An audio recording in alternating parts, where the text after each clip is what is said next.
চুলায় চা বসিয়ে কিন্তু আপনারা একদম সহজেই সুজির পিঠাটা বানিয়ে নিতে পারবেন একদম 10 মিনিটে। আর সেই 10 মিনিটে কীভাবে সেই সুজির পিঠাটা বানানো যায় সেই রেসিপিটা আজকে আমি আপনাদেরকে দেখিয়ে দেব। এখানে নিয়ে নিয়েছি 2টো ডিম, আপনারা চাইলে কিন্তু 1টা ডিম দিয়েও করতে পারেন। আর এই পিঠাটা এতটাই মজা হয় যে আপনারা 4টে ডিম দিয়েও করলেও কিন্তু অনায়াসে শেষ হয়ে যাবে। দেখবেন আপনাদের প্লেট একদম খালি হয়ে গিয়েছে। প্রথমে আমি ডিমগুলোকে ফেটে নিচ্ছি ভালো করে, তারপর দিয়ে দিচ্ছি চিনি। চিনি আপনারা আপনাদের পরিমাণ মতো দিয়ে দেবেন, তবে এখানে চিনির পরিমাণটা একটু বেশি দিতে হয়, যেহেতু এটা সুজির পিঠা সেজন্য চিনির পরিমাণটা একটু বেশি দিলে কিন্তু ভালো হয় আর কি। আমি এখানে প্রায় 1 কাপ পরিমাণ চিনি দিয়ে দিলাম, আপনারা চাইলে কিন্তু কম বেশি করে নিতে পারেন। তারপর আমি এখানে চিনিগুলোকে ফেটে নিচ্ছি, চিনি ডিমের সাথে ভালো করে ফেটে নিতে হবে। তারপর দিয়ে দেবো আমি সুজি এখানে আপনারা পরিমাণ মতো দিয়ে দেবেন। আপনারা দেখতেই পাচ্ছেন আমি একটা সুজির প্যাকেট নিয়ে নিয়েছি। আপনারা ততক্ষণ পর্যন্ত সুজি দিতে থাকবেন না নাড়তে থাকবেন। আমি আপনাদেরকে দেখিয়ে দিচ্ছি যে এটার ব্যাটারটা কেমন হবে আর কি। এই যে দেখুন আমি এখনও সুজি দিচ্ছি কিন্তু, আর এটা এত পাতলাও হবে না আর খুব বেশি ঘনও হবে না। এই যে আমি হাতে হুইক্স নিয়ে নিয়েছি যাতে হুইক্স থেকে আর কি পড়ে যায় আর কি। এই যে দেখুন আমি ঢালার সাথে সাথে কিন্তু এটা পড়ে যাচ্ছে, আবার খুব দ্রুতই পড়ছে না, মানে একটু আস্তে আস্তে পড়ছে আর কি। তারপর আমি দিয়ে দিলাম কিছুটা নারকেল আপনাদের কাছে থাকলে দেবেন, না থাকলে কোনো সমস্যা নেই, এটা হচ্ছে অপশনাল। এখন আপনারা দেখতেই পাচ্ছেন যে আমার ব্যাটারটা তৈরি হয়ে গিয়েছে।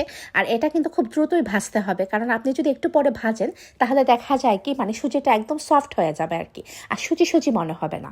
আর সাথে সাথে যদি ভেজে নেন তাহলে যে আপনার পিঠাটা একদম উপরটা থাকবে ক্রিস্পি আর ভেতরটা থাকবে একদম জুসি। আর এটা এতটাই মজা হয় কি বলবো, মানে বলে বোঝানো সম্ভব না। এটা 1 প্লেট দেওয়ার সাথে সাথেই কিন্তু খালি হয়ে যায়।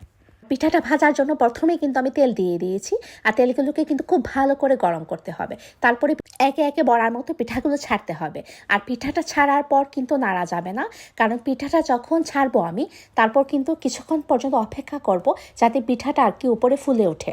যখন দেখবো যে পিঠাটা ফুলে উঠেছে তখন কিন্তু আমি একটি চামচ দিয়ে নাড়বো আর কি। আর আপনি যদি দেওয়ার সাথে সাথে চামচ দিয়ে নাড়তে থাকেন তাহলে দেখবেন যে আপনার পিঠাটা ভেঙে যাওয়ার চান্স থাকবে। সেজন্য পিঠাটা যখন ফুলে উঠবে তখন কিন্তু আমি চামচ দিয়ে আস্তে আস্তে নেড়ে নিচ্ছি। প্রথমে হাই হিটে রেখে তারপর বড়াগুলো ছাড়তে হবে। যখন দেখবো যে একদম ফুলে উঠেছে আর উপরটা একটু ক্রিস্পি হয়ে আসছে তখন আমি কিন্তু চুলার আঁচটা কমিয়ে রেখেছিলাম। তারপরে কিন্তু আস্তে আস্তে করে সবগুলো পিঠা একই রকম ভেজে তুলতে হবে।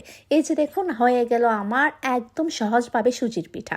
আর এটা কিন্তু খুবই সেন্সিটিভ, অনেক সময় কিন্তু আমার হাতেও হয় না, যেহেতু এটার মধ্যে ডিম আছে, সুজি আছে, নারকেল আছে, সেজন্য পিঠাটা কিন্তু খুব আস্তে আস্তে করেই ভেজে নিতে হবে। হয়ে গেল আমার মজাদার পিঠা।